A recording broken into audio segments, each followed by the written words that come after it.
चंदनपुर गांव में एक गरीब लड़का रहता था जो बकरियां चराकर अपनी गुजारा करता था। वह हर रोज अपनी बकरियों को जंगल चराने ले जाता था और एक दिन कुछ ऐसा हुआ। आज तो बहुत थक गया हूँ, थोड़ा आराम कर लेता हूँ।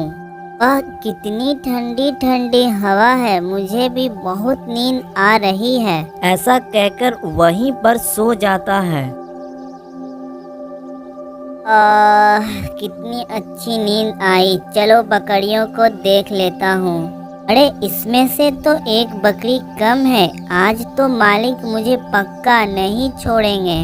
अगर उन्हें ढूंढने जाऊंगा तो ये भी गुम हो जाएंगे।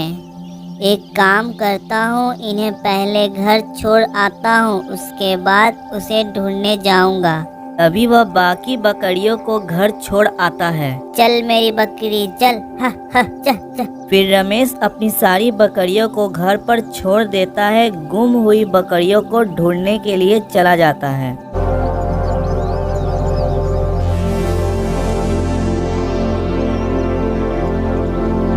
तभी उसे जंगल में एक बाबा दिखाई देते हैं। अरे वहाँ पर बाबा बैठे हैं, शायद इन्होंने देखा होगा मेरी बकरी को। चलो उनसे चलकर पूछता हूँ। अरे बेटा, तू इस जंगल में क्या कर रहे हो? बाबा मैं अपनी बकरी को ढूंढ रहा हूँ। बेटा, तुम्हें यहाँ नहीं आना चाहिए था, ये जंगल बहुत ही खतरनाक है। लेकिन बाबा मैं अपनी बकरी के बगैर नहीं जा सकता। अगर ऐसी बात है तो सुनो, तुम्हारी बकरी इस घाटी की तरफ गई है, लेकिन बेटा वह घाटी बहुत ही खतरनाक है, तुम संभल कर जाना। ठीक है बाबा। फिर रमेश घाटी की तरफ चल देता है। वह चलते चलते काफी दूर निकल गया था। तभी उसे वहाँ पर एक गुफा दिखाई देती है। अरे गुफा, कहीं मेरी बकरी इस गुफा में तो नहीं है ना? चलो चलकर देखता हूँ।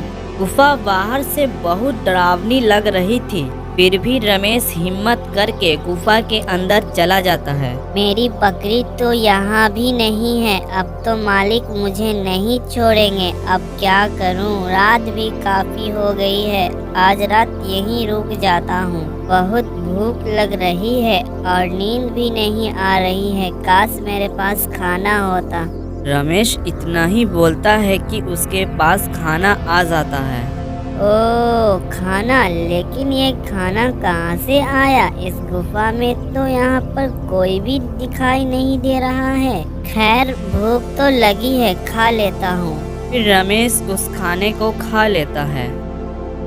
अरे बहुत ठंड लग रही है। ठंड के वजह से नींद भी नहीं आ रही है। काश मेरे पास कंबल होता। उसे ऐसा कहना ही था कि उसके पास एक कंबल आ जाता है। ओह कम्बल, लगता है ये गुफा जादुई है। चलो अब सो जाता हूँ, सुबह होकर बकरी को भी ढूंढना है। अरे सुबह हो गई, अब बकरी को ढूंढ लेता हूँ।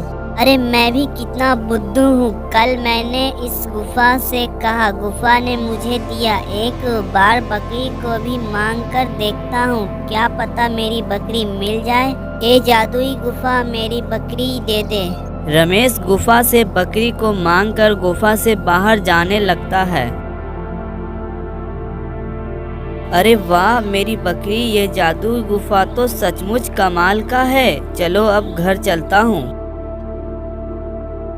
रमेश अपनी बकरी को लेकर घर जा ही रहा था कि उसका एक दोस्त मिल जाता है। अरे रमेश, तू इतना सुबह सुबह कहाँ से आ रहा है, वह भी अपनी बकरियों के साथ?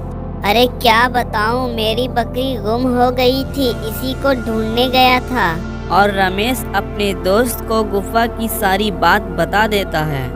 रमेश कितना बुद्धू है, जादुई गुफा में जाकर क्या कोई बकरी मांगता है? अगर मैं होता तो चांदी सोना मांगता। रमेश का दोस्त बहुत बड़ा लालची था और उसके मन में लालच आ गया था।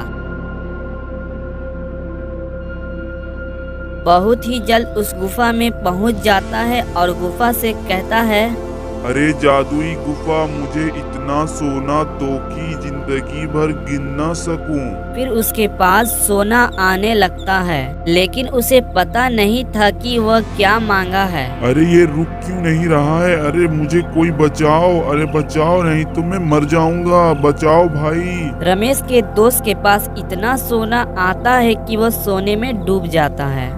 इस कहानी से हमें ये शिक्षा मिलती है कि हमें लालच नहीं करना चाहिए। अगर हम लोग लालच करेंगे तो बहुत ही हम लोग के साथ बुरा होगा।